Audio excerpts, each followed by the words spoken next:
창세기 1장 9절부터 13절까지 함께 읽겠습니다. 시작. 하나님이 이르시되 천하의 물이 한 곳으로 모이고 묻히 드러나라 하시니 그대로 되니라. 하나님이 물을 부르시고 모인 물을 바다라 부르시니 하나님이 보시기에 좋았더라. 하나님이 이르시되 땅은 풀과 씨 맺는 채소와 각기 종류대로 씨 가진 열매 맺는 나무를 내라 하시니 그대로 되어 땅이 풀과 각 종류대로 씨 맺는 채소와 각기 종류대로 씨 가진 열매 맺는 나무를 내니 하나님이 보시기에 좋았더라. 저녁이 되고 아침이 되니 이는 셋째 날이니라. 아멘. 창세기 오늘 몇 번째인가요? 6번째. 제목은 길이신 그리스도. 왜 길이 되시나 그 이유를 알게 될 거예요. 오늘은 셋째 날입니다. 이 셋째 날 말씀은 특히 보시기에 좋았더라라고 하는 말씀이 2번씩이나 나와요. 보시기에 좋았더라라는 말씀을 2번씩이나 하셨다는 이유는 하나님이 어떤 그 원하심이 있었는데 그것을 드디어 여기서 그 속마음을 털어놓으셨다. 뭔가 중요한 말씀을 하셨다라고 추측할 수가 있어요, 일단은. 근데 좀 이상한 걸 느끼지 않아요? 셋째 날에는 식물을 만들었습니다. 9절부터 이렇게 쭉 보시면 처음에는 하나님이 이 천하의 물을 한 곳으로 모이고 또 묻히 드러나게 하시고 또 그 모인 물을 바다라 하고 이런 말씀들은 뭘 만든 건 아니죠. 만든 건 아니고 정리정돈했다고 볼 수가 있습니다. 그리고 12절부터는 11절부터는 땅은 풀과 씨 맺는 채소 각기 종류대로 씨 가진 열매 맺는 나무를 내라 하시니 그대로 되니라. 그러니까 실제 만드신 것은 뭐예요? 식물이죠. 근데 모든 식물은 광합성을 해야 살 수 있다는 건 알고 계시죠? 근데 아직 태양은 없잖아요, 지금 현재. 태양을 만들기 전이란 말이에요. 하나님이 왜 이렇게 창조하셨을까? 이왕이면 태양을 먼저 만드시고, 그 다음에 식물을 만들었으면 과학적으로도 더 이렇게 맞아 떨어질 거 아니에요. 그죠? 그런 의문이 안 들어요? 태양 아니에요? 앞에 있던 빛은 뭐지? 그거하고 좀 틀린 거 같아요. 그런 빛이 아니고. 앞에 있는 빛. 빛은 낮이라고. 빛과 나중에 만든 빛이 어쨌든 둘 중에 하나는 태양이라고 해야 될 거 아니에요. 뒤에 있는 게 태양 같은데. 광명체라 그랬습니다. 그래서 이걸 해석을 어떻게 해도요, 우스꽝스러울 수밖에 없어요. 앞에 2절에서 나오는 1절에서 나오는, 어디죠? 4절. 빛이 있으라 할 때 그 빛을 거의 태양이라고 보지를 않아요. 이것은. 왜? 넷째 날에 그 빛을 광명체라고 했기 때문에 광명체들을 만들고 낮과 밤을 주관하라고 또 하셨잖아요. 또 하늘의 별들을 만드셨다는 얘기도 하셨잖아요. 그러니까 넷째 날에 만든 것을 해, 달, 별이라고 하는 데는 이견이 없어요.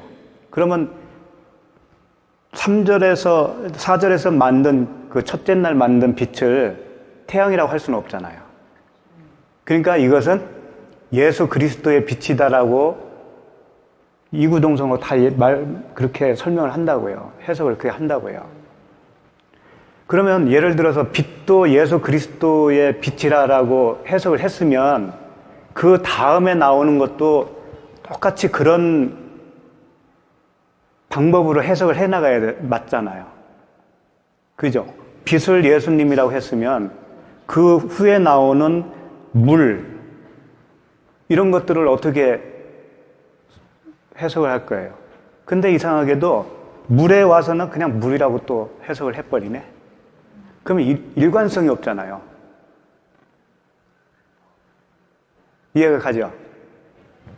그래서 천지 창조를 물질 세계 창조로 하나님이 말씀하셨다라고 고집을 하잖아요.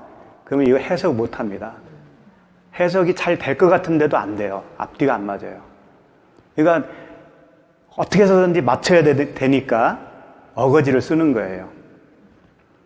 앞에 만든 빛은 빛의 근원이 되는 빛이다라고 이렇게 또 설명하시는 분도 있고, 근원의 빛은 또 뭐야 그게? 빛은 빛이고 빛의 근원이래 또. 그래 놓고 넷째 날에 그 광명체를 해, 달, 별로 해석을 한다고요. 거기에 또 그냥 속아 넘어가요. 생각을 안 하니까, 아무 생각 안 하니까. 전혀 모르니까. 한 번쯤 좀 의심을 하면서 이건 뭐예요 하면서 질문을 계속 했다면 그 대답해주는 사람도 또 이거? 하면서 다시 봤을 텐데 너나 나나 그런 의심을 하지를 않고 그냥 답습을 해온 거예요. 이건 그냥 그렇지. 그래서 이 과학이 정말 과학에 맞게 하나님이 창조하시려면 해를 먼저 창조하시고 그 다음에 식물을 창조하고 동물을 창조하고 이런 형태가 돼야 되겠죠. 순서가. 그래야 맞잖아요. 근데 그렇게 안 하셨다고요. 안 하신 이유 중에 하나가 이것은 그 자연 만물을 설명하는 창조 기사가 아니라는 것을 반증을 하고 있는 거죠. 그것부터가. 자, 그러면 오늘 그 말씀을 보시면서 이렇게 이제 나누기로 하겠습니다. 9절을 한번 보시면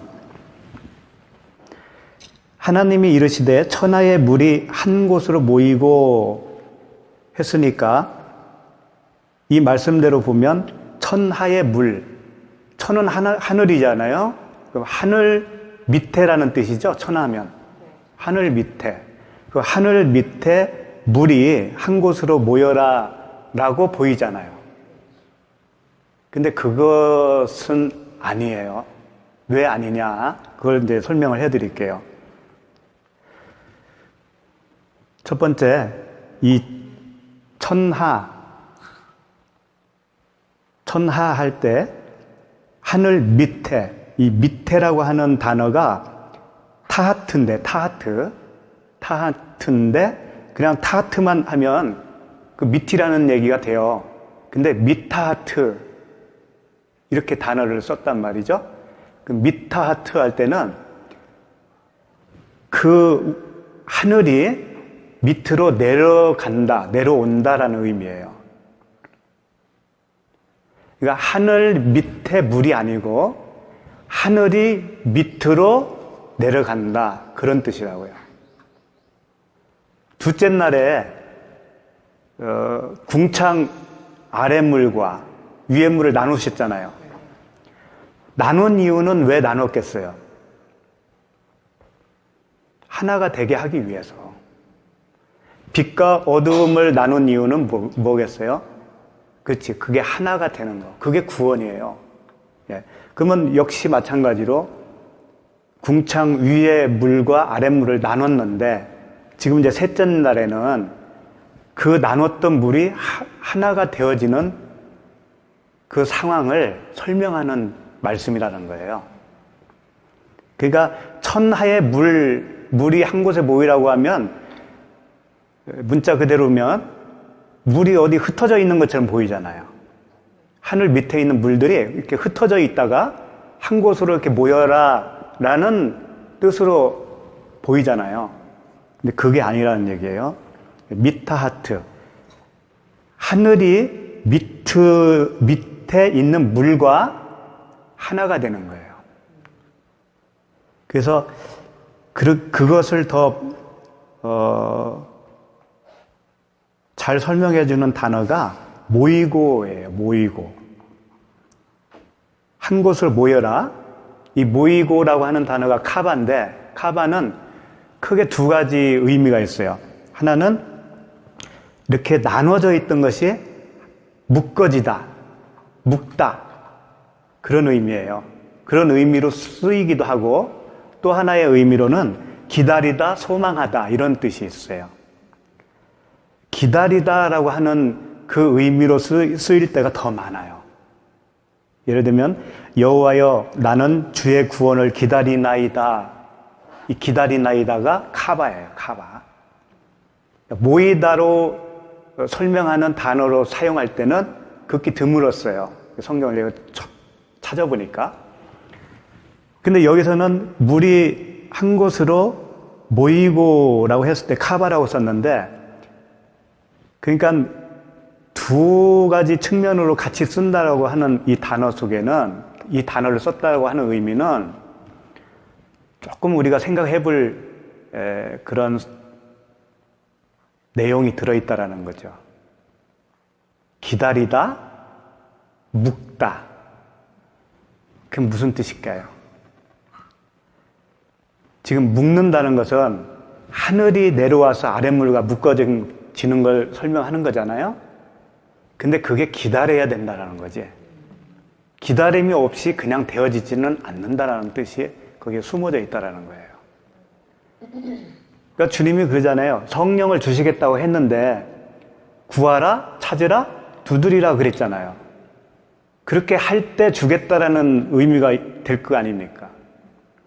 그러니까 지금 하늘이 아랫물에 있는 곳으로 밑으로 내려왔잖아요. 내려와서 하나가 된다고 하는 것은 그렇게 하기를 소망하는, 밑에 물이 그렇게 되기를 소망하는 기대가 있었다는 거지. 나누었던 것이 하나로, 소망 중에 하나로 묶였다라고 우리가 의역을 할 수가 있어요.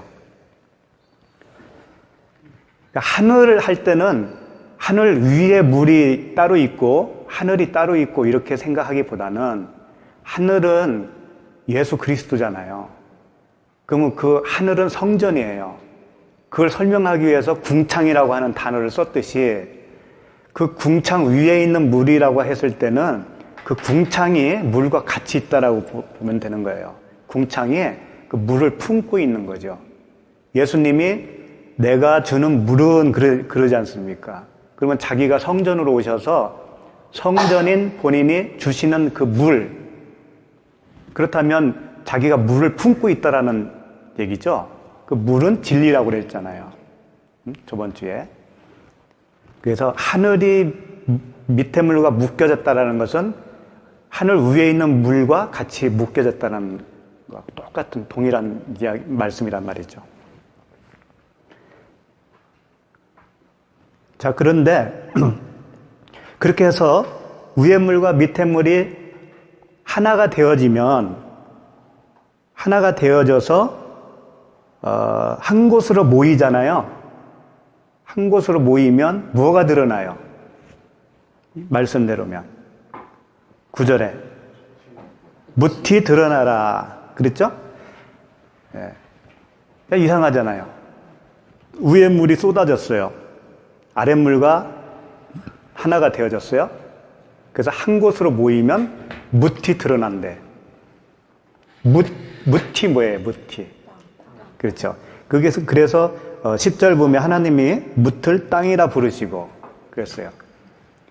궁창을 하늘이라고 했듯이 그냥 처음부터 땅이라고 했어도 될 텐데 왜 묻 이꼬로 하늘 땅 이렇게 했을까요? 이게 다 뭔가 설명을 하고 있다고요.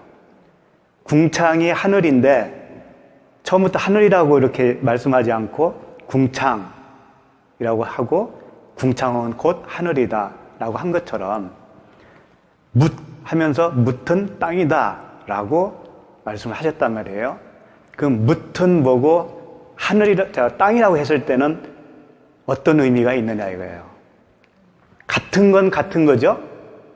묻을 땅이라고 했으니까 같은 건데 각각 볼 때는 각각 담고 있는 뜻이 있다라는 거지. 그래서 묻을 얍바사라고 그래요. 얍바사. 얍바사의 뜻은 마른 땅이라고 하는 뜻이 있습니다. 마른 땅, 메마른 땅, 마른 땅이에요. 그러니까 진리와 비진리가 이렇게 하나로 묶어지면 마른 땅이 생겨난다는 얘기죠. 일단 마른 땅이 생겨나는 거예요. 근데 마른 땅은 좋은 거예요? 나쁜 거예요? 그러면 마른 땅 말고 그럼 질퍽질퍽한 땅이 좋은 거예요? 안 좋아요. 촉촉한 마른 땅. 없고. 그러니까 마른 땅은 좋은 땅을 얘기하는 거예요. 이제 그걸 왜 그런가를 보면 알겠어요. 그러니까 지금까지 일단 정리를 일단 먼저 할게요. 하늘이 밑으로 내려와서 밑에 있는 물과 하나가 됐어요. 결론은 궁창 위에 있는 물이 쏟아져서 아랫물과 하나가 됐어요. 그럼 내가 비진리이고 내가 밑에 물이잖아요. 우리가 밑에 물인데 위에 물, 그 진리가 나와 하나가 되어지면 땅이 생겨났다. 좋은 땅이 생겨났다. 그런 의미란 말이에요. 이게 한마디로 말하면 무엇일까를 묵상 중에 세례라고 하는 것을 알게 되었어요. 세례다, 이게 세례. 그렇잖아요. 세례는 뭐예요? 물에 푹 들어가서 죽고 다시 이렇게 나오는 거죠. 그래서 그 구약에서는 그 세례에 해당하는 사건들이 있었어요. 그 중에 노아의 홍수 사건, 그 다음에 홍해, 도하 사건, 대표적인 그런 사건이거든요. 그러니까 노아의 그 사건 자체가 세례를 설명하고 있는 거라고요. 세례가 무언가를. 그럼 한번 보세요. 노아가 이제 방주를 짓고 몇 식구가 탔죠? 그 방주에? 8식구. 이제 다 짓고 들어갔어요. 들어가고 일주일 후에 비가 내리기 시작했다고요. 들어가자마자 비가 온 거 아닙니다. 왜 일주일이라는 시간이 또 걸리겠어요? 그것도 상징으로 보여준다고 봐요. 아까 모인다라고 하는 그 카바라고 하는 단어가 기다림이라고 그랬잖아요. 소망. 예, 기다려서 그 모여지는 거. 그러니까 위에 물이 쏟아지기 전에 일주일의 기간이 있었어요. 방주에 들어가서. 그 기다림이 있을 거 아니에요. 기다림. 응? 기다리고 나니까 비가 내려왔어요. 비는 뭘 상징할까요? 진리. 예. 그게 지금 궁창 위의 물이잖아요. 궁창 위의 물이 뭐라고 그랬어요? 진리. 예. 그게 이제 내리기 시작하는 겁니다. 이제 40주야를 내렸잖아요. 내리니까 온 지면을 이제 덮었어요. 물이. 그 위에서 내려오는 그 물은 하늘에 창이 열렸다라고 표현할 정도로 창이 열리고 또 밑에서는 깊은 샘이 터졌다. 그건 이제 밑에 물을 설명하는 거죠. 밑에 물 터져 올라오는 물과 위에서 내려오는 물이 하나가 되어져서 온 지면을 덮었어요. 온 지면을 덮었으면 거기 있는 사람들은 다 죽었잖아요, 이제. 다 죽는 거예요, 이게. 세례가 죽는 거라고요. 죽었는데 노아의 방주는 뜨죠. 뜬다고요. 그러니까 하나가 되니까 무엇가 드러나는 거예요? 무티 드러나잖아요, 무티. 마른 땅이란 말이에요, 그게. 노아가. 그렇지, 그렇게 표현할 수가 있다는 거지. 마른 땅이 드러나는 거예요. 하나가 되어지면, 위의 물과 아래 물과 하나 되어지면. 그러면 일단은 다 죽고, 노아 안에도 일단 죽는 거예요, 그게. 죽었지만 살았다라는 상징이 있는 거지, 거기서 죽음을 경험하지 않고 살았다라는 게 아니라고요. 우리가 침례 받을 때 물에 푹 들어가잖아요. 그럼 너 죽은 거야? 하고 다시 살려주는 거잖아요. 그러니까 노아네도 죽은 건 아니고 거기서 죽었다고. 죽었는데 노아 가족은 무엇을 입었어요? 하나님의 은혜. 하나님의 은혜를 입은 자는 죽고 살아나는 거라고요.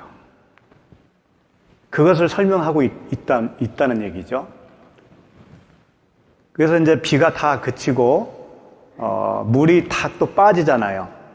빠지고 방주에서 나오는 데까지 시간이 좀 걸렸죠. 얼마나 걸렸어요? 일 년하고 정확하게 열흘, 1년 열흘 이렇게 생각하시면 돼요. 딱 맞아요. 그때 방주가 어디에 걸렸어요? 네, 아라랏산. 그 아라랏산에 이제 그때 가서 거기도 이제 보겠지만 아라랏산이라고 하는 그 이름이 산의 이름이 아니에요, 사실은. 어떤 의미가 있다고요, 그게. 그러니까 지금 아라랏산이 어딜까 하면서 찾아와 헤맨다고 하는 것은 의미가 없는 거예요. 산 이름이 아니라고, 그게. 어쨌든 거기서 이제 나오게 되잖아요. 나오니까 하나님이 아담이 아니죠. 노아의 가족에게 뭘 해요? 언약을 해요, 언약을. 언약을 하면서 이런 말씀 하시죠? 생육하고 번성하여 땅에 충만하라. 이제 노아의 식구밖에 없으니까 당연히 생육하고 번성해야 될 거 아니에요. 근데 하나님은 그 말씀을 하셨을까? 당연한 건데. 그건 말씀 안 하셔도 그렇게 될 건데.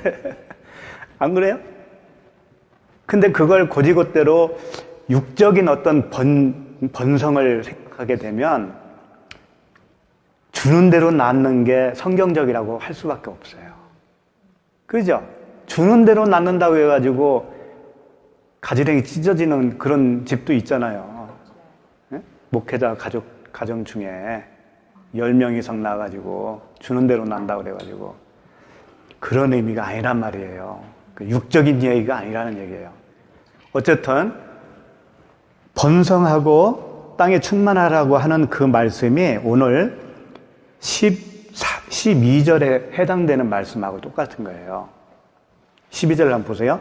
땅이 풀과 각기 종류대로 씨 맺는 채소와 각기 종류대로 씨 가진 열매 맺는 나무를 내니 하나님이 보시기에 좋았더라. 아까 무티 드러났다고 했죠? 그 무티 땅이라고 그랬는데 그 땅에 풀과 씨 맺는 채소와 또 각기 씨 가진 열매 맺는 나무. 씨가 있잖아요, 씨가. 공통점이 다. 왜 이런 표현을 쓸까? 씨 가진 채소, 씨 가진 나무. 이게 아들들이라는 얘기예요, 아들. 네? 누가 아들이에요? 무티 드러나면 그게 아들이 되는 거예요. 그 땅은 아들이 생산할 수 있는 땅이 되는 거예요. 자, 그러면 땅이 뭐예요? 내가 땅이잖아요, 내가. 그러면 그 2절에서는 땅이 어땠었어요, 처음에? 그렇죠. 혼동, 공허, 흑암이었잖아요. 우리가 처음에 그런 사람이 아니었습니까? 그런 상태였던 내 나라는 땅이 지금은 어떤 땅이 됐냐면 마른 땅이 됐다니까. 새로운 땅이 됐다, 그런 얘기예요. 새로운 땅. 그냥 텅 빈 땅이었었어요, 처음엔. 생명이 없는 땅. 그런데 이제는 씨가 있는 땅이 됐다라는 얘기예요.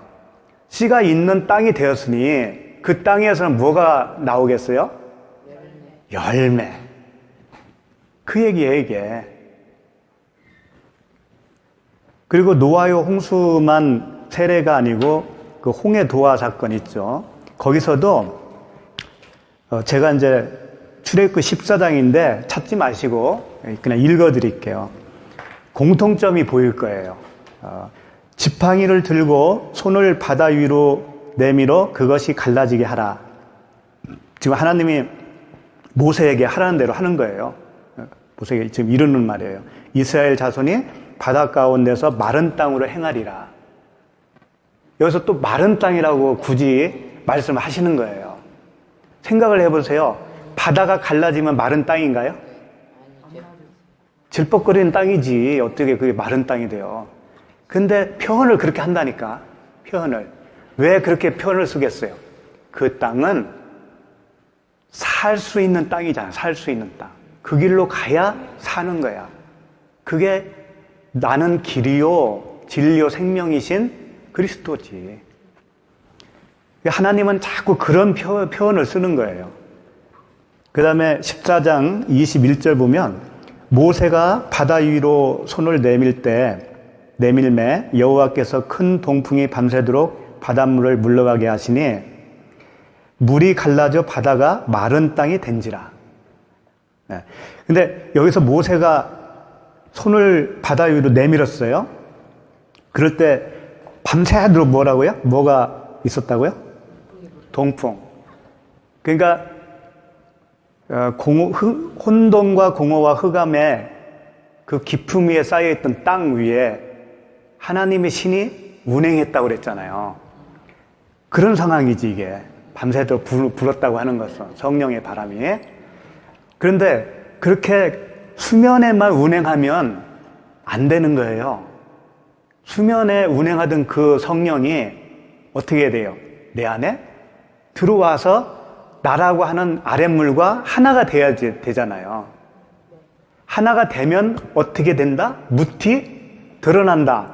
밤새도록 그 하나님의 신이 운행하다가 드디어 어느 시간에 딱 갈라졌다라는 얘기는 이제 하나가 된 거죠.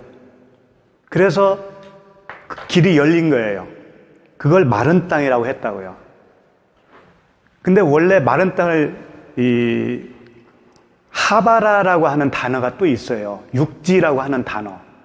그러니까 보통 땅, 그냥 육지라고 하는 표현을 쓸 때는 하바라라고 하는 단어가 있어요.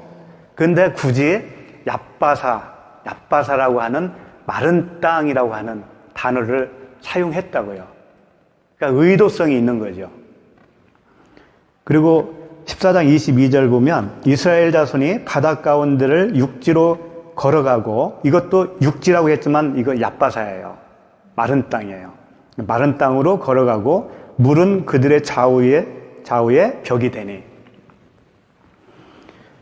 이제 좌우에 물이 벽이 됐는데 그 가운데로 마른 땅이 생겨서 그걸 건너갔어요. 그럼 이제 산 거잖아요. 살았는데 거기에 누가 와요? 그 길로? 그렇지. 그 부분을 읽어 드릴게요. 15장 19절 말씀이네. 바로의 말과 병거와 마병이 함께 바다에 들어가매 여호와께서 바닷물을 그들 위에 되돌려 흐르게 하셨으나 이스라엘 자손은 바다 가운데서 마른 땅으로 지나간지라. 지금 대조적으로 설명하고 있는 거예요. 그 군병들은 쫓아오는데 물을 되돌렸다라는 거지. 수장시켰다라는 거예요. 그런데 이스라엘 자손은 마른 땅으로 계속 간 거예요. 그러니까 은혜를 받은 자는 그 그리스도라고 하는 새로운 길, 휘장 가운데로 열어놓으신 새롭고 산 길, 그 살 길을 따라서 가는데 어떤 사람들은 그 바다에 빠져 죽더라는 거예요. 똑같은 진리의 물인데 그 물에 의해서 심판과 생명, 심판과 은혜가 같이 일어나더라는 거예요.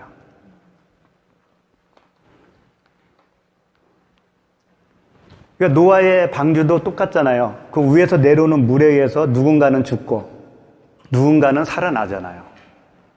그거라고요. 그러니까 우리도 마찬가지입니다. 진리는 말씀이잖아요. 이 말씀에 의해서 우리가 다 받아요. 위에서 내려주는 비로 받는다고요, 지금. 받는데 누군가는 여기서 살아나고 누군가는 그 진리에 의해서 수장이 돼버린다는 얘기예요. 갈라지는 거예요. 그 순간순간에 다 갈라지는 거라고요. 그러니까 나는 어떤 사람인가를 항상 점검을 해야 되겠죠. 그거 굉장히 중요한 거라고요, 그게. 그럼 여기서 멈추는 게 아니고 요단강에서도 한번 그런 표현들을 써요. 요단강. 요단강은 이제 제사장들이 제일 앞장서서 요단강을 건너가는데 어떻게 건너가냐면 홍해처럼 갈라진 다음에 건너가지는 않잖아요.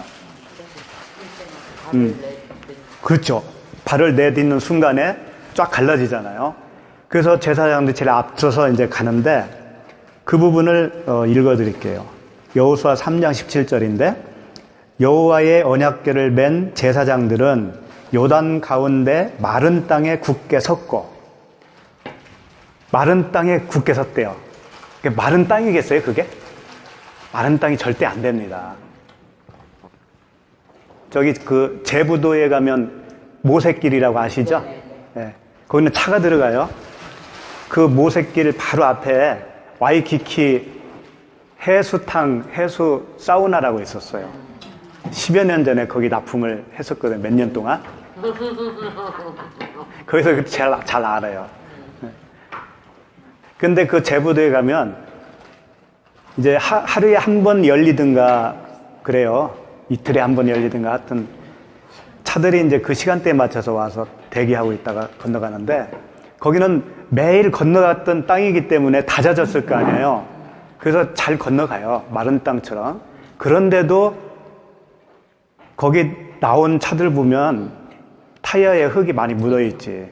지금은 다 공구리 쳤겠지만. 그럴지도 모르죠. 예. 그런데 딱 한 번 열린 그 바닥이 어떻게 마른 땅이 되겠느냐 이거지. 하나님이 그렇게 표현을 한다라는 것은 이게 의도성이 있는 거예요. 얍바사, 그 마른 땅이라고 표현을 하면서 제사장들이 그 가운데 가서 딱 섰다라는 거예요. 굳게 섰어요. 그러니까 백성들이 다 건너가는 거예요. 건너갈 때까지 제사장들이 거기 가운데 딱 버티고 섰다가 이제 넘어오는 거죠. 그럴 때 그 마른 땅이라고 이렇게 표현을 했습니다. 그 두 번이나 나와요. 언약궤를 맨 제사장들은 요단 가운데 마른 땅에 굳게 섰고 그 모든 백성이 요단을 건너기를 마칠 때까지 모든 이스라엘은 그 마른 땅으로 건너갔더라. 집요하게 마른 땅 이야기를 하는 거예요. 그러니까 오늘 창세기 1장 9절 말씀부터는 세례가 무엇인가를 설명하고 있어요. 이제 구약에서는 그런 사건을 통해서 세례를 설명했다면 실제 신약에서 예수님이 그 세례를 몸소 보여준 사건이 있었죠. 뭐죠? 네, 거기를 한번 찾아보죠. 마태복음 3장 14절부터 17절까지. 마태복음 3장 14절부터 17절. 예, 찾으셨으면 한 목소리로 읽겠습니다. 시작. 요한이 말려 이르되 내가 당신에게서 세례를 받아야 할 터인데 당신이 내게로 오시나이까? 예수께서 대답하여 이르시되 이제 허락하라. 우리가 이와 같이 하여 모든 일을 이루는 것이 합당하니라. 이에 요한이 허락하는지라. 예수께서 세례를 받으시고 곧 물에서 올라오실 때 하늘이 열리고 하나님의 성령이 비둘기같이 내려 자기 위에 임하심을 보시더니 하늘로부터 소리가 있어 말씀하시되 이는 내 사랑하는 아들이요 내 기뻐하는 자라 하시니라. 세례 요한에게 세례를 받으러 오셨어요. 그러니까 요한이 깜짝 놀라는 거죠. 내가 세례를 받아야 되는데 어떻게 당신이 내게로 오시나이까? 그러니까 예수님의 또 대답은 허락하라. 이렇게 하는 것이 의를 이루는 것이다. 의를 이루는 것이다. 예수님이 왜 그렇게 몸소 하시는가 하면 예수님은 죄가 없기 때문에 세례를 받을 필요는 없으셨어요. 근데 그렇게 몸소 받으신다라는 의미는 우리를 대신해서 그 죄를 짊어지시고 죽으시겠다는 표현이잖아요. 그래서 세례를 받으시는 거예요. 16절 예수께서 세례를 받으시고 곧 물에서 올라오실 때 하늘이 열리고, 그러니까 물에 잠겼다가 올라오면 그게 뭐예요? 납바사, 물, 마른 땅이란 말이에요. 예수님이. 오늘 창세기 9절 말씀 표현으로 말하면 물이 한 곳으로 모이니까 묻이 드러났잖아요. 똑같은 거예요. 위에 물과 아랫 물이 섞어지면 묻이 드러나는 거예요. 분명히. 그럼 위에 물은 누구예요? 여기서는 지금. 응? 예수님이 세례 받으시는 이 현장에서 성전이 누구예요? 예수님이 성전으로 오셨잖아요. 성전이신 그 궁창이 지금 아랫물인 그 요단강에 들어가는 거잖아요. 위에 물이 아랫물과 하나가 되는 거예요, 지금. 그러니까 하나가 되면 반드시 일어나는 게 있죠. 묻이 드러나는 거예요. 그게 예수님이 지금 올라올 새 하늘문이 열린다라고 표현을 한 거죠. 하늘문이 열리고 하나님의 성령이 비둘기같이 내려 자기 위에 임하심을 보시더니 하늘로부터 소리가 있어 말씀하시되 이는 내 사랑하는 아들이요 내 기뻐하는 자라 하시니라.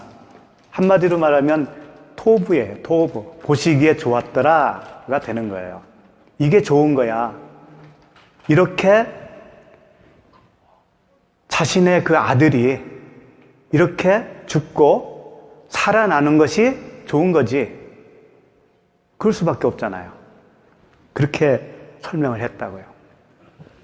그러니까 하나님이 좋으시다라고 했을 때 그 좋은 것과 인간이 좋다라고 생각하는 그 좋은 것과 같은 걸까요? 다르죠. 만약에 인간이 좋아하는 것이 하나님이 좋아하시는 것과 같다면 성경이 있을 필요도 없죠. 네가 좋아하는 거 나도 좋아한다? 네 마음대로 살아. 그러면 될 거 아니에요. 하나님이. 근데 우리는 항상 우리 입장에서만 고집을 하는 경향이 있어요. 내가 좋으면 하나님도 좋아하겠지 이런 거. 그게 있다니까는요. 대표적인 게 뭐예요? 하나님도 없어도 살 수 있다라고 하는 무신론자들이죠. 내가 좋으면 좋은 거지 뭐. 이제 그 예수님이 자신의 세례를 통해서 오늘 말씀을 설명하고 있다니까요. 이게 우연의 일치라고 생각하시면 안 돼요. 창세기를 기록하게 하신 분이 직접 육체를 입고 오셔서 본인이 그 퍼포먼스를 하는 거 아니에요. 똑같은 그 설명을 하는 거잖아요. 몸으로. 네. 그 사도 바울은 이 모든 것을 이제 한마디로 표현을 어떻게 했냐면 로마서 6장 4절에서 그러므로 우리가 그의 죽으심과 합하여 세례를 받음으로 그의 죽으심과 합하여 세례를 받았대. 예수님의 죽으심은 혼자의 죽으심이 아니라 우리와 합해서 죽었대요. 그게 와 닿아요? 와 안다야? 큰일 났네. 네. 그의 죽으심과 합하여 세례를 받음으로. 그럼 세례는 죽는 거니까 예수님과 합해서 죽었대요. 우리 보고. 받음으로 그와 함께 장사되었대요. 또 장사되었나니 이는 아버지의 영광으로 말미암아 그리스도를 죽은 자 가운데서 살리심과 같이 우리도 또한 새 생명 가운데서 행하게 하려 함이라. 같이 연합해서 죽은 이유는 같이 연합해서 부활하려고 하는 것이고 그 부활한 그 생명으로 살아가게 하기 위함이다라고 하는 거예요. 그것은 우리가 이 보이는 몸이 어떻게 변한다는 얘기도 아니에요. 그럴 거 아니에요? 예수님은 몸이 직접 죽으셨지만 우리는 몸이 죽는 건 아니잖아요. 합해서 죽었다는 의미는 처음부터 너희들은 죽은 몸이었어 라는 것을 상기시켜주는 말씀이에요. 그게. 우리는 예수님과 다시 죽어야 되는 게 아니고 이미 죽은 것을 모르니까. 혼돈과 공허와 흑암이라는 상태는 텅 비었다라고 한 거잖아요. 헤벨. 생명이 없다. 그러니까 우리가 태어나서 이렇게 살고 있는 것 자체가 그 상태였다는 거죠. 공허, 그 흑암, 어두움, 텅 빈 상태. 근데 우리는 몰랐잖아요, 그걸. 모르니까 알게 해주시는 그 목적으로 예수님이 오신 거란 말이에요. 그래서 예수님과 합하여 내가 죽어야 되는 게 아닙니다. 언제 어떻게 죽어요, 우리가? 골고다 언덕을 찾아가야 되잖아요, 그러려면. 어? 골고다 언덕에 떨어진 물과 피를 찾아야 되나, 거기서? 그런 얘기는 아닐 거 아니에요. 그러니까 내가 죽는다는 얘기는, 이미 죽어 있는 상태였구나. 그것을 알고 받아들이라는 거예요. 받아들이면 그게 예수님과 함께 죽은 것이 되는 거라는 거예요. 무슨 얘기인지 알겠죠? 그렇게 받아들이고 믿음으로 그리스도와 함께 죽은 걸로 내가 인정을 하면, 깨달아지면 그 자체가 주님과 함께 또 산 것이 되는 거란 말이에요. 그 자체가. 죽었다가 한참 있다 살아나는 게 아니고. 그 이야기를 창세기 때부터도 계속 말씀하시는 겁니다. 그러면 이제 조금 돌아봐야 할 것이 있어요. 왜 묻을 땅이라고 했을까? 그냥 땅이라고 하든가 묻이라고 하든가 둘 중에 하나만 단어를 써도 될 텐데 왜 묻이라고 해놓고 그 드러난 묻이 땅이야 라고 또 하셨을까? 뭔가 의미가 있었을 거 아니에요. 그죠? 땅. 묻은 마른 땅이라고 했습니다. 아까 마른 땅. 마른 땅이라고 하는 의미는 좋은 땅. 내가 살 수 있는 땅이잖아요. 질퍽거리면 살기 힘들잖아요. 좋은 땅이에요. 좋은 땅. 묻은 좋은 땅인데 그걸 땅이라고 또 불렀을 때는 2절 한번 보세요. 2절. 2절. 땅이 혼돈하고 공허하며 흑암이 깊음에 있고 이랬잖아요. 이 땅, 이때의 땅과 묻을 땅이라고 했을 때의 땅은 같을까요? 틀릴까요? 그걸 설명하기 위해서 하는 거예요. 2절에 나오는 땅은 우리가 쉽게 말해서 구원받기 전에 나라고 하는 땅. 그래서 성령께서 위의 물로 진리로서 성전으로서 내 안에 밀고 들어오잖아요. 나와 하나가 되어지면 그때는 이제 다른 땅이 된다니까. 묻힌데 땅이라고 했을 때 그 땅은 새로운 땅, 새로운 땅. 그래서 계시록에서는 그렇죠. 처음 하늘과 처음 땅이 없어졌다고 그러잖아요. 그리고 새 하늘과 새 땅을 본다고 그러죠. 그거예요. 그러니까 그 새 하늘과 새 땅이라고 하는 것은 같은 의미입니다. 새 하늘이라고 하는 새 땅 이런 뜻이에요. 새 하늘이라고 부르는 그 새 땅 똑같은 거라고요. 내가 하늘이고 내가 그 새로운 땅이에요. 동시에. 알겠죠? 그러니까 그 새 하늘과 새 땅은 우리가 육신을 벗고 이 땅에서 죽고 나중에 부활해서 가는 그런 새로운 땅이 아니라 갔다 온 사람들이 간증을 많이 했죠. 막 금길이 깔려 있고 진주가 있고 막 그러는데 12문이 있다고 막 그러고 거기서 주워 들은 건 있어가지고 그런 얘기가 아니고 지금 내가 새 땅이 돼야 되는 거예요. 그 묻이 드러나야 된다는 얘기죠. 그래서 그걸 예수님이 오늘 이 말씀과 아주 비슷한 말씀을 예화로 해 주셨는데 그걸 한번 봐야 되겠어요. 일단 그 11절 한번 보세요. 창세기 11절, 1장 11절 보면 하나님이 이르시되 땅은 풀과 씨 맺는 채소와 각기 종류대로 씨 가진 열매 맺는 나무를 내라 그러죠. 누구 보고 내라 그러는 거예요? 땅 보고 내라 그러는 거예요. 아니, 하나님이 채소를 만들어 주셔야지 왜 또 땅 보고 내라 그러잖아요, 이게. 여기서 직접, 그러니까 하나님이 직접 창조한 것은 없는 것처럼 보일 수밖에 없잖아요, 여기서는. 자, 그러면 이 부분을 잘 설명할 수 있는 그 비유가 있어요. 그게 마가복음 4장입니다.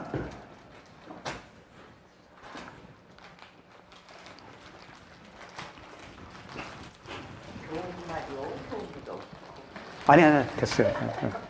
됐어요. 많이 먹었어요. 안 하니까 계속 하라고 그러셔갖고 해야 될 것 같아요. 계속 적어가래요. 아니, 안 해도 된다 그래도 계속 하라고. 그게 어머니의 사랑이지.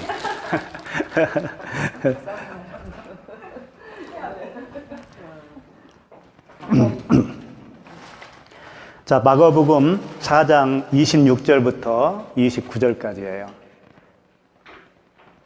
찾아보세요. 여기는 같이 읽어보게.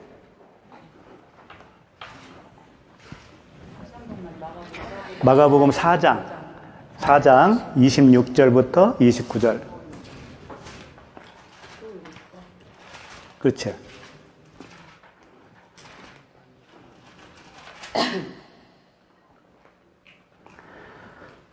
자, 마가복음 4장 26절부터 29절까지 한 목소리로 한번 읽어보도록 하겠습니다. 시작. 또 이르시되 하나님의 나라는 사람이 씨를 땅에 뿌린과 같으니 그가 밤낮 자고 깨고 하는 중에 씨가 나서 자라되 어떻게 그리 되는지를 알지 못하느니라. 땅이 스스로 열매를 맺되 처음에는 싹이요 다음에는 이삭이요 그 다음에는 이삭에 충실한 곡식이라. 열매가 익으면 곧 낫을 대나니 이는 추수 때가 이르렀음이라. 네, 그냥 평범한 그 비유의 말씀 같아요. 근데 이상한 게 보여요. 잘 읽어보면 사람이 씨를 땅에 뿌렸죠. 이때 사람은 헬라어로 뭐라고 하냐면 안드로포스라고 그래요. 안드로포스인데 그 원뜻이 위를 쳐다보다라고 하는 뜻이 있어요. 위를 쳐다봐. 그러니까 위를 쳐다볼 줄 아는 사람이 사람이라는 거예요. 동물은 어디를 쳐다봐요? 땅만 쳐다보잖아요. 왜 땅만 쳐다봐요? 그렇지. 먹을 양식만 찾는 거예요. 그러면 인간이 먹을 양식만을 위해서 살면 뭐라고 부를까요? 짐승. 그래서 여기서 사람이 씨를 뿌렸다라고 했을 때 일단 이 사람은 어떤 사람이겠어요? 그렇지. 씨를 가지고 있는 사람.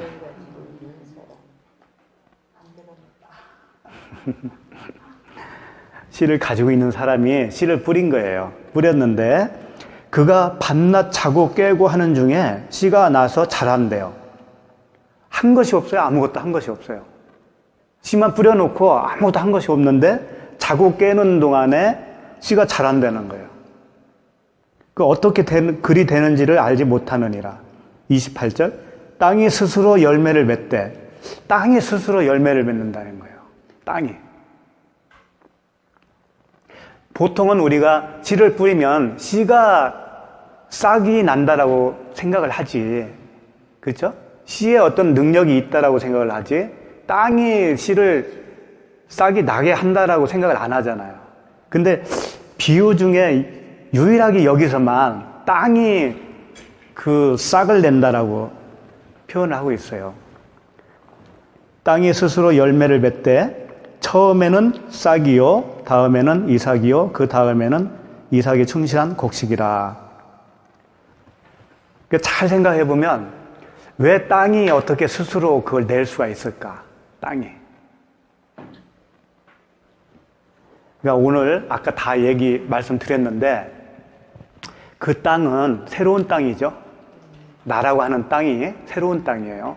그러면 이 새로운 땅은 씨를 스스로 낼 수 있는 능력이 있어요. 그 말씀을 요한복음 1장 12절에서 해주셨거든요. 외우셨을 거예요.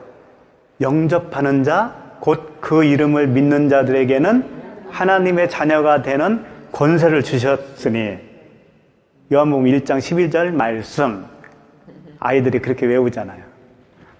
거기서 보면 하나님의 아들이 되는 권세를 줬다고 그랬어요. 그 권세가 엑수시아인데, 엑수시아는 어떤 의미를 가지고 있냐면 아들이라고 하는 것을 받아들일 수 있는 능력을 말하는 거예요. 이 전하는 능력이 아니에요. 전하는 능력은 디나미스예요. 그 권세라고 그러죠. 성령이 너에게 임하면 권능을 받고 할 때 그게 디나미스거든요. 권능.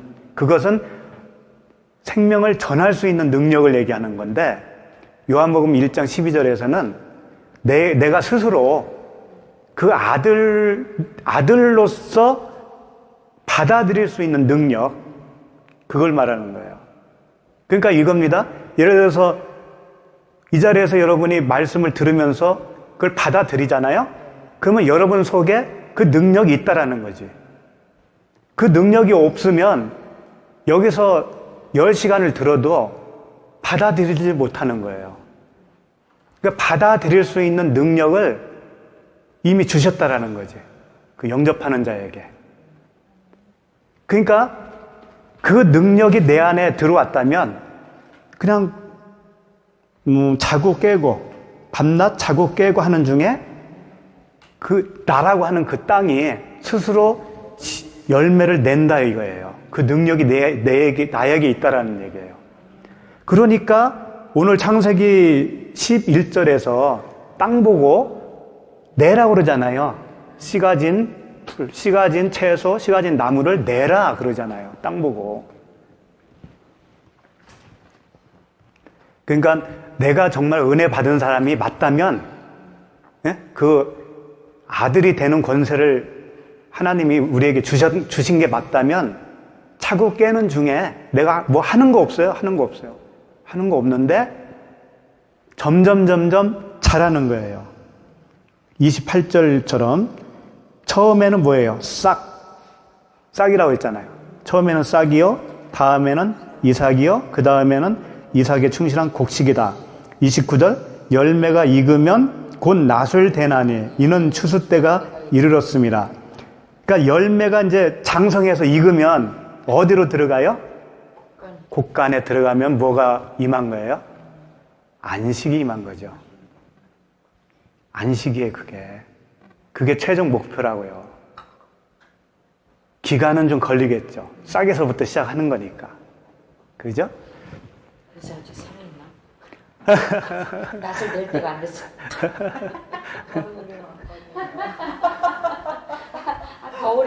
더 오래 있어야지. 다 그런 말씀이에요. 예. 그 땅이 싹을 내는 거예요. 나라고 하는 땅이 그 능력을 주신 거란 말이에요. 근데 이제 그 능력을 우리가 받았다고 해서 하나님과 떨어져도 그 능력이 계속 있는가?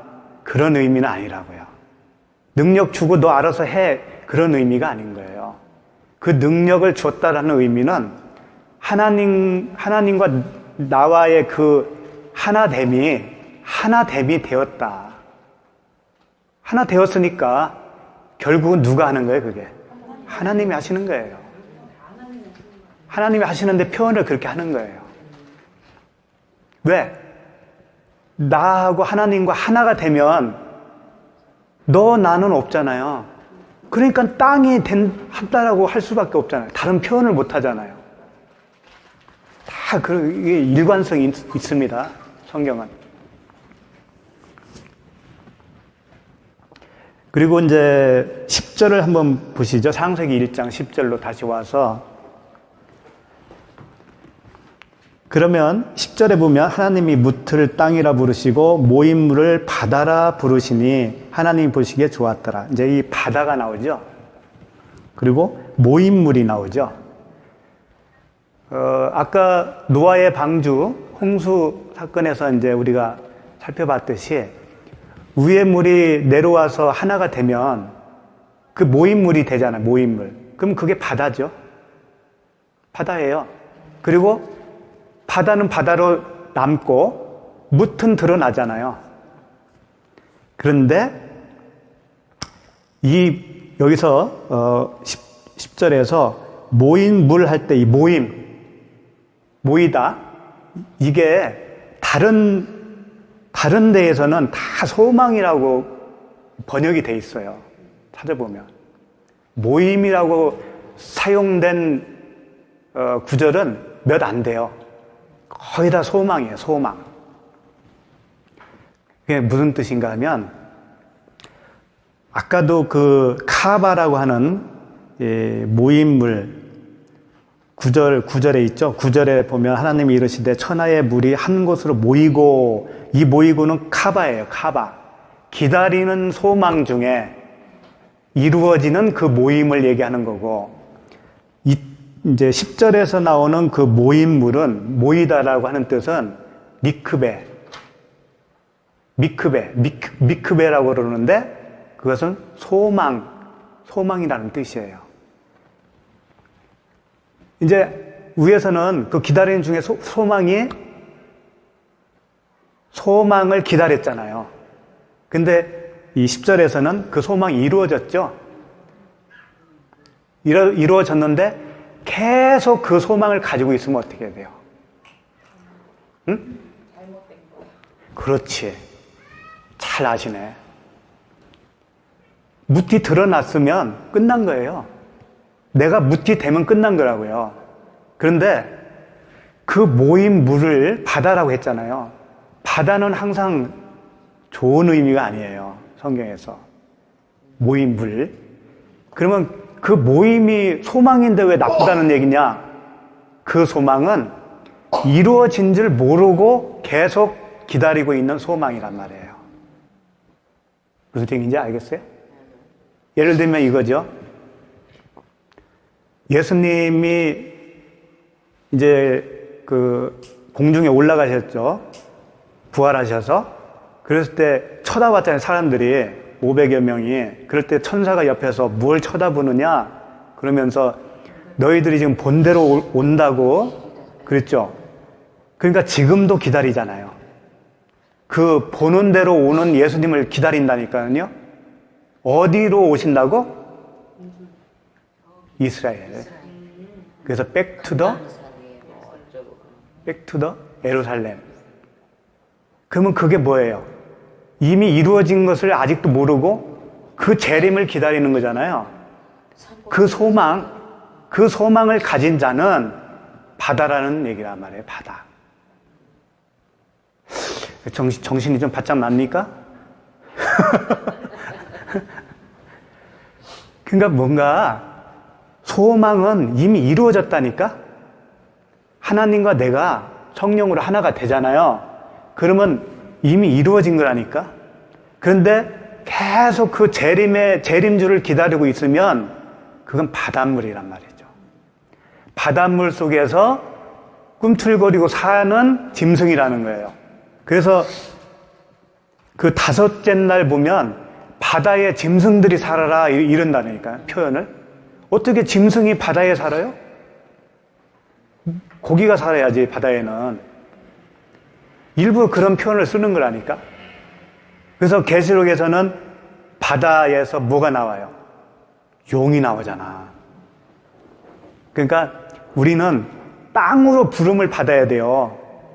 1장 1절에 태초에 하나님 천지를 창조했다고 그러잖아요. 하늘과 땅을. 근데 바다는 아니잖아요. 땅으로 일단 내가 부름을 받았다고 하는 것은 정말 큰 은혜죠. 그런데 그걸 모르고 계속 소망이 아직 이루어지지 않은 걸로 간주를 하고 그 가시적인 주님을 계속 기다리잖아요. 그게 아직 안 끝난 소망이잖아요. 그렇게 되면. 그게 바다의 물고기라니까. 그게.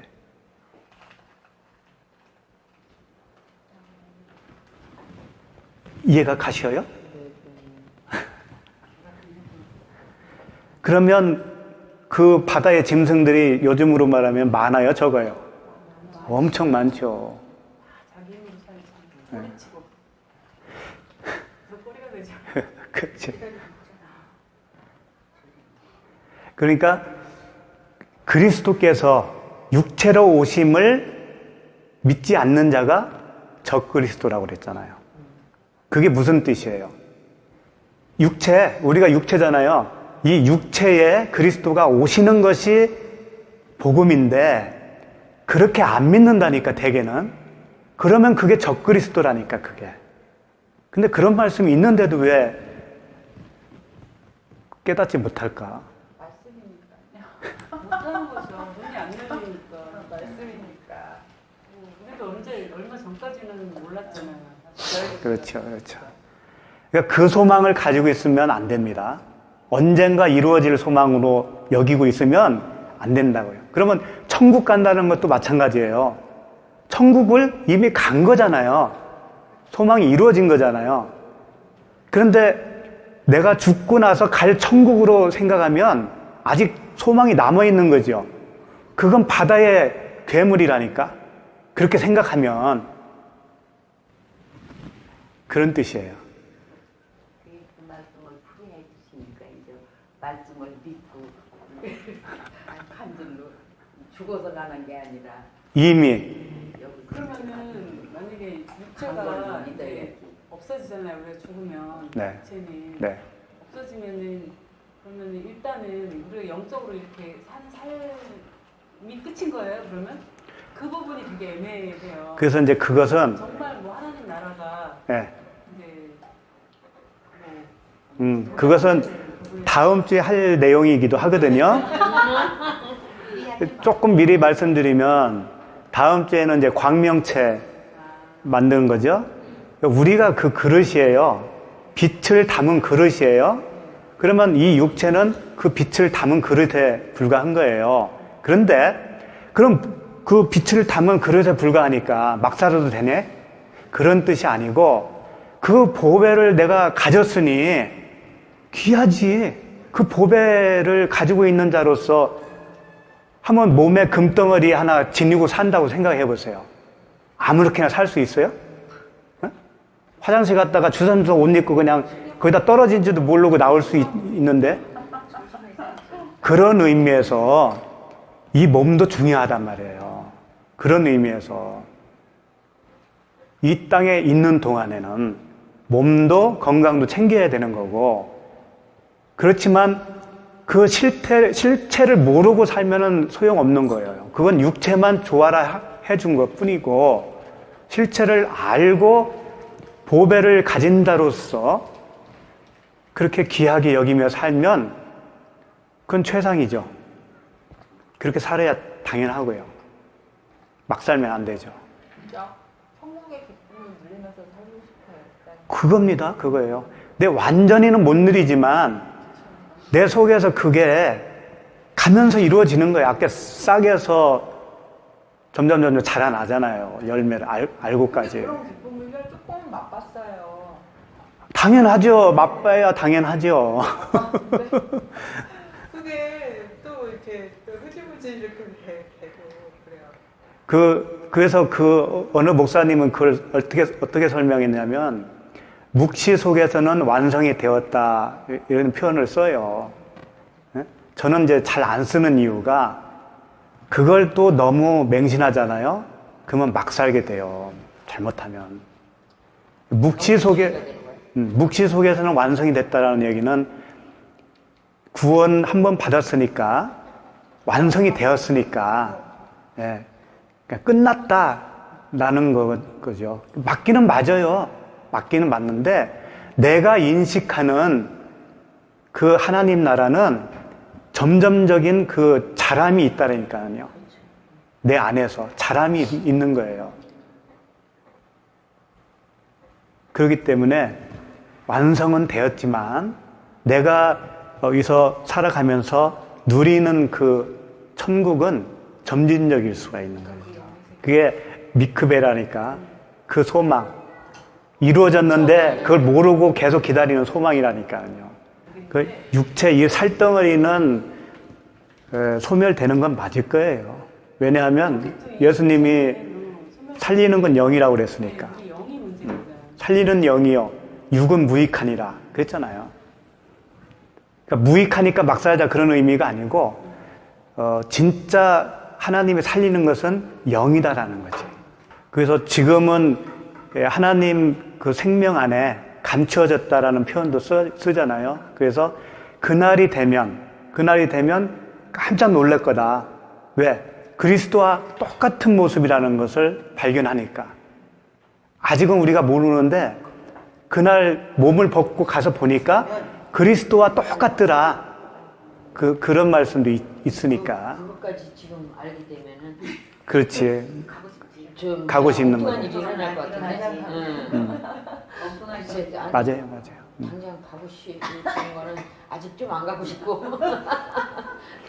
그래서 그러니까 이단이 남말까. 그러니까 영생은 아는 거라고 그랬잖아요.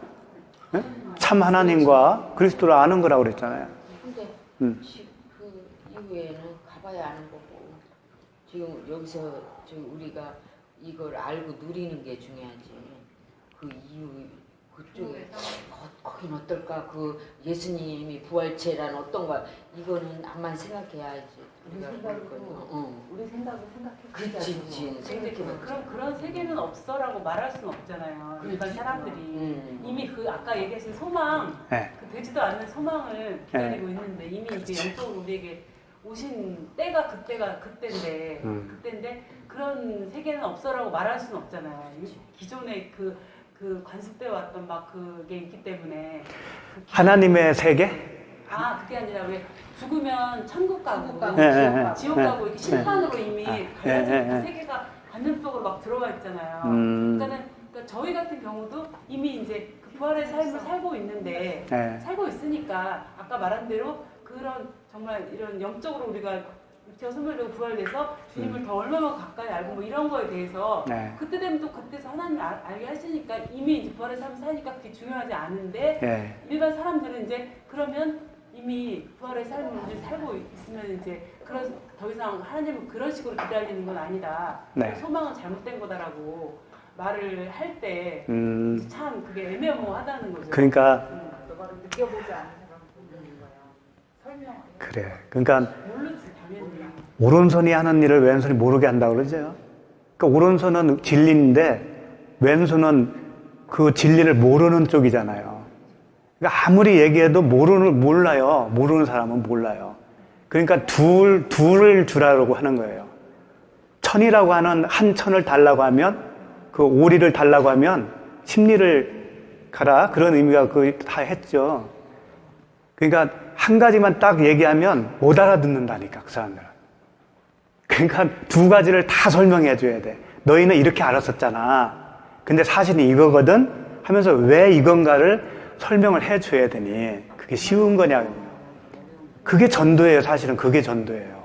그렇게 해주는데 그 천국 부분에서는 그래서 이제 솔직히 이렇게 말할 수밖에 없어요. 어떻게 말하면 그러니까는 우리가 지금 이제 이미 부활의 삶을 살고 있다라는 말도 굉장히 오해의 소지가 있더라고요. 말을 해보니까 기존 거기에 물들어져 있는 사람은 왜냐면 그날을 기다리고 있는데 자기가 육신을 벗으면 이제 너 이쪽이니 저쪽이니 심판을 기다리고 있는데 이미 부활의 삶을 살고 있다. 우리가 이제 그런 식으로 이제 쭉 설명을 해줬어도 그 부활의 삶을 살고 있는 거에서는 되게 거부 반응이 일어나요.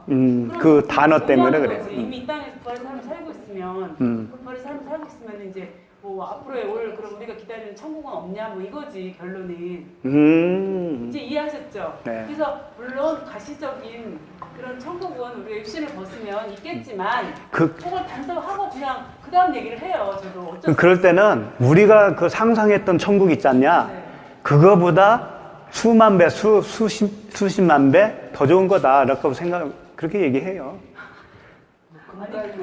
우리가 상상하는 그 천국보다 더 좋은 거예요. 그런 걸 좋아하잖아. 그래야 천국. 왜 그러냐면 생각하는 그 천국은 다 우리가 만들어낸 천국이거든요. 성경에도 그 모형으로 보여준 거지. 나사로와 부자의 이야기도 모형으로 보여준 거지 그게 천국은 아니거든요. 실제. 그러니까 그런 모형을 보고 우리는 자꾸 상상으로 만들어낸 거라고요. 하나님 나라를. 금도 여기서 사람들이 좋아하니까 금이라고 그런 거야. 그렇지. 길이라고 그런 그렇지. 거야. 좋은 걸 표현하기 위해서 여기서는 금이 좋지. 금 있으면 얼른 팔아서 다 써야 돼. 그 단적인 예로 그 누군가 예수님한테 물어봤잖아요. 그 뭐죠? 아내가 남편이 서로 이렇게 바뀌어가지고 형제가 죽어서 이렇게 했는데 누구의 아내가 됩니까? 했을 때 크게 오해했다고 그러잖아요. 너희들이 크게 오해했다. 그러니까 이해를 하고. 그런 식이라니까 인간은 그런 식으로 자꾸 이렇게 상상으로 만들어낸 거란 말이에요. 상상의 나를. 그러니까 생각할 그 이상을 품지 말라고 그러는 게 그런 거예요. 그거보다 얼마나 더 좋을런지 그것만 우리는 알면 될 것 같아요. 그건 표현할 수가 없어요. 사람이 말로 할 수 없다고 그러잖아요. 사도 바울이. 사람이 말로 할 수 없다니까 그게 어떤 건지. 말로 하는 순간 누그러뜨려 그 가치를. 이 언어로는 의미의 언어로는 안 돼. 그러니까 아이고 말 못해 이게 더 오히려 나아. 그러니까 진짜 보고 왔다는 사람들이 그걸 설명할 때는 아이고 나 말 못해요. 이래야지. 와가지고 하나하나 다 설명한다는 것은 그건 가짜야. 진짜 그건 진짜 잘못 갔다 온 거지. 남 되면 안 끊는다고. 그렇게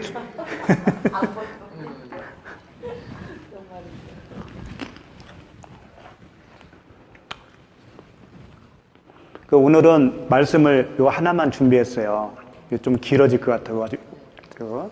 그런데 나눔은 계속 이어서 그냥 이렇게 자유롭게 하면 돼요. 그러니까 마무리만 일단 할게요. 총정리. 위에 물, 그 궁창 위에 있는 물은 진리이시고 그 궁창을 하늘이라고 그랬죠. 그래서 오늘 셋째 날에는 그 하늘이 밑으로 내려와서 아랫물과 묶이는 거예요.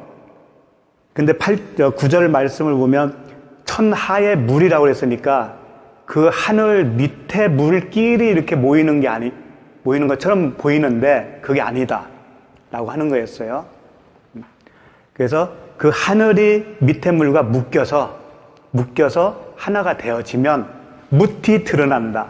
그 뭇은 땅인데 그 땅은 새로운 땅이다. 그 새로운 땅에는 자연적으로 무엇가 나올 수밖에 없어요? 씨 가진 채소, 나무 이런 것들.